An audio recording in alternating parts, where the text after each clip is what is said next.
वृषभ एस्ट्रो के दर्शकों जरा ध्यान से सुनिए। अगर आपके जीवन में केवल और केवल रुकावटें ही रुकावटें हैं, मतलब कहने का यह है कि आप सोचते कुछ है और होता कुछ और है।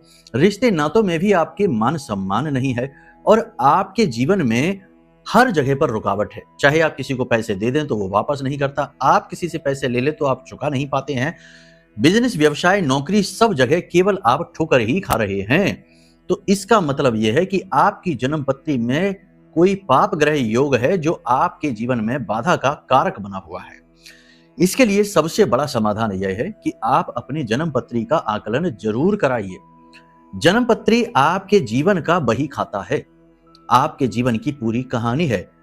क्यों, कैसे और किस प्रकार इसका समाधान होगा, इन प्रश्नों के जवाब आपकी जन्म पत्री देती है। तो आप इसका आकलन कराइए। सबसे पहले तो यही समाधान है। दूसरा एक हम उपाय आपको बताते हैं जिसे आप करना प्रारंभ करिए।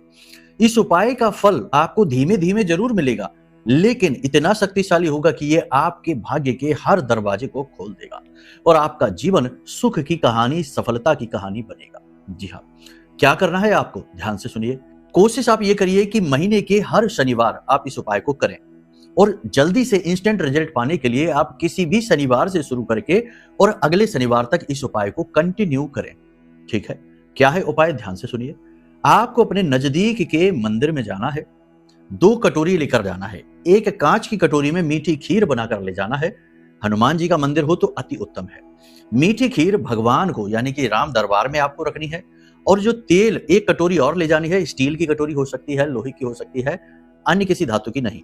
उसमें सरसों का तेल भरकर ले जाना है और अपनी छाया देखकर उस तेल को भगवान के चरणों के पास, श्री चरणों के पास रखना है। हनुमान जी के श्री चरणों के पास रखना है। इस उपाय को आपको हनुमान जी के मंदिर में ही करना है, ये याद रखना है। अब आपने 1 कटोरी तेल भगवान के, हनुमान जी के चरणों में रखा है और एक जो मीठी खीर कांच की कटोरी में ले गए थे वह प्रभु श्री राम के चरणों के पास, सीता मैया के चरणों के पास रखी है। अब आपने वहीं पर बैठकर राम नाम का जाप करना है, कम से कम 108 बार, और हनुमान चालीसा का पाठ करना है कम से कम 7 बार। 1 बार बजरंग बाण का पाठ करना है और उनसे निवेदन करना है कि प्रभु हमारे जीवन के हर संकट को हर लो, हम आपकी शरणागत है।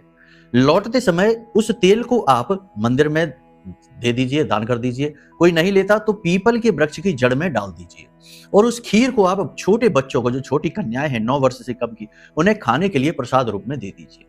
इस उपाय को आप प्रति शनिवार करिए और आप खुद देखेंगे कि धीरे धीरे चीजें बदलनी शुरू हो गई हैं, वातावरण बदलने लगा है और आपका भाग्य चमकना शुरू हो गया है। करके देखिए, फिर बताइए। जय माई की।